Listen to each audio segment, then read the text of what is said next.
Welcome to a Foxy Tech Tips tutorial on changing the maximum switch-on volume on the Seat Arona infotainment system. If you find this tutorial helpful, please consider subscribing to my channel and liking the video. The maximum switch-on volume is the volume that any media is allowed to be when you switch on the infotainment system. Having this set to a low volume is a good idea if you often have very loud music on while driving.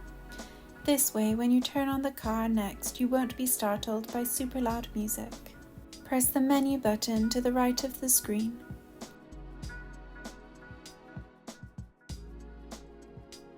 Then tap Sound.